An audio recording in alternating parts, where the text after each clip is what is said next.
Axis my India के exit poll में Jammu reason में बीजेपी को भारी बढ़त, 44% वोट के साथ सबसे आगे भगवा दल। कांग्रेस और नेशनल कॉन्फ्रेंस के अलायंस को 34% वोट। जम्मू रीजन में बीजेपी को स्वर्णों, दलितों और ओबीसी का एक तरफा वोट, मुसलमानों का वोट पूरी तरह कांग्रेस नेशनल कॉन्फ्रेंस गठबंधन के साथ। कश्मीर रीजन में कांग्रेस नेशनल कॉन्फ्रेंस अलायंस की बल्ले बल्ले। एक्सिस माय इंडिया के एग्जिट पोल में 41% वोट मिलने का अनुमान, बीजेपी बहुत पीछे। कश्मीर वैली में महबूबा मुफ्ती की पीडीपी को 18% वोट और 14% वोट के साथ राशिद इंजीनियर की पार्टी तीसरे नंबर पर। हरियाणा में सभी 90 सीटों पर वोटिंग खत्म, शाम 5 बजे तक 61% मतदान, दोपहर बाद बढ़ी वोटिंग की रफ्तार। मेवात में सबसे ज्यादा 68.28% वोटिंग, गुरुग्राम में सबसे कम 49% मतदान। 8 अक्टूबर को आएंगे हरियाणा विधानसभा चुनाव के नतीजे। मतदान के बाद सीएम सैनी बोले, हरियाणा में बीजेपी की सरकार बन रही है। 10 साल में डबल इंजन की सरकार ने जबरदस्त काम किया। मतदान के बाद बोले मनोहर लाल खट्टर, चुनाव में बीजेपी की जीत होगी, इस बार हम 50 से ज्यादा सीटें जीतेंगे। मतदान के बाद बोली कुमारी शैलजा, हरियाणा में एक तरफा मुकाबला, राज्य में कांग्रेस की सरकार बन रही है। सीएम पद के सवाल पर बोली कुमारी शैलजा, सीएम पद का फैसला आलाकमान तय करेगा, हमारी सरकार बनना तय। मतदान वाले दिन अनिल विज ने बढ़ाई बीजेपी आलाकमान की टेंशन। इंडिया टीवी के रिपोर्टर से बोले, पार्टी चाहेगी तो अगली मुलाकात मुख्यमंत्री आवास पर होगी। अनिल विज के बयान पर दीपेंद्र हुड्डा ने चुटकी ली, हरियाणा में कांग्रेस का सीएम बनेगा, हम विज को सीएम आवास पर बुलाएंगे, कांग्रेस 60 से ज्यादा सीटें जीतेगी। कैथल में मतदान करने के बाद बोले कांग्रेस सांसद रणदीप सुरजेवाला, कहा लोग भ्रष्टाचार और भाई भतीजावाद से दुखी हैं, इसलिए यहाँ एक क्रांतिकारी बदलाव होगा। ठाणे को पीएम मोदी की बंपर सौगात, कई परियोजनाओं की रखी आधारशिला, सीएम शिंदे भी मौजूद रहे। पीएम मोदी बोले, मराठी को शास्त्रीय भाषा का दर्जा मिलना महाराष्ट्र का सम्मान, मराठी भाषा ने देश को ज्ञान, साहित्य और आध्यात्मिकता की नई ऊंचाई पर पहुंचाया। विकसित भारत बनाने को लेकर समर्पित है हमारी सरकार, इसके लिए सबको आना होगा साथ। पीएम मोदी का बयान। पीएम मोदी का बयान, समाज को बांटकर सत्ता हथियाना चाहती है कांग्रेस, देश विरुद्ध ताकतों का करती है समर्थन। ठाणे की रैली में प्रधानमंत्री मोदी का बड़ा बयान, हम बट गए तो बांटने वाले महफिल सजाएंगे, कांग्रेस को चला रहा है अर्बन नक्सल गैंग।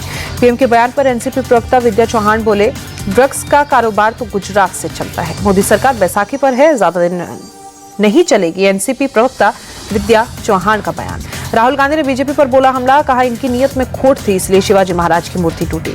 राहुल गांधी ने अग्निवीर का मुद्दा उठाया, कहा ये 90% लोगों से पेंशन छीनने का जरिया। मैं जातीय जनगणना की बात करता हूं, लेकिन बीजेपी नहीं चाहती कि सच्चाई सामने आए, राहुल गांधी का आरोप। कांग्रेस पार्टी आरक्षण की 50% सीमा हटाएगी और जातीय जनगणना करवाएगी, इससे कोई रोक नहीं सकता, राहुल गांधी का वादा। राहुल गांधी के बयान पर एनसीपी प्रवक्ता विद्या चौहान ने जताई सहमति, कहा आरक्षण की सीमा हटेगी तो 11 राज्यों में आरक्षण का मामला हल हो जाएगा। डीटीसी बसों में मार्शल की बहाली को लेकर दिल्ली में सियासी तनाव, मिलने का वक्त नहीं मिला तो एलजी हाउस के बाहर धरने पर बैठे आपके मंत्री और विधायक।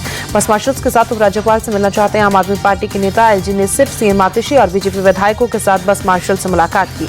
बस मार्शल्स के मुद्दे पर दिल्ली सचिवालय में जबरदस्त नौटंकी, नेता विपक्ष विजेंद्र गुप्ता का पैर पकड़कर सौरभ भारद्वाज बोले, हमारा बदला बस मार्शलों से न लिया जाए। सौरभ भारद्वाज की वायरल तस्वीर पर अरविंद केजरीवाल का ट्वीट, लिखा, मुझे गर्व है अपने मंत्रियों पर जो लोगों का काम करवाने के लिए किसी के पैरों तक में लेट जाते हैं।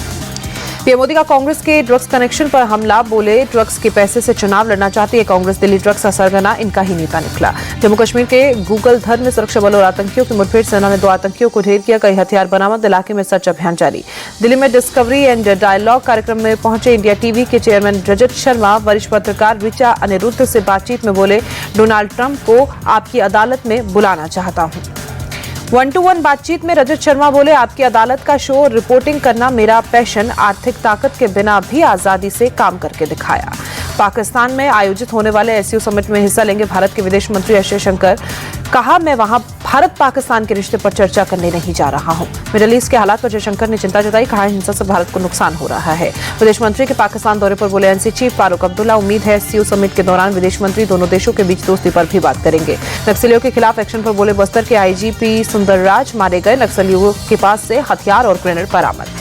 आईजीपी सुंदरराज बोले, आने वाले 1 से 2 साल में हम नक्सलवाद को खत्म करने की तरफ बढ़ रहे हैं। रानी दुर्गावती के 500वें जन्म जयंती वर्ष पर मध्य प्रदेश में मुख्यमंत्री मोहन यादव ने पुष्पांजलि दी। संग्रामपुर में रानी दुर्गावती के किले की तर्ज पर बने ओपन एरिया में हुई कैबिनेट की बैठक। रानी दुर्गावती की जन्म जयंती पर मध्य प्रदेश सरकार का लाभार्थियों को तोहफा, 1.2 करोड़ लाडली बहनों के लिए 1574 करोड़ रुपए जारी, दूसरी योजनाओं के लाभार्थियों के खाते में भी पैसे ट्रांसफर।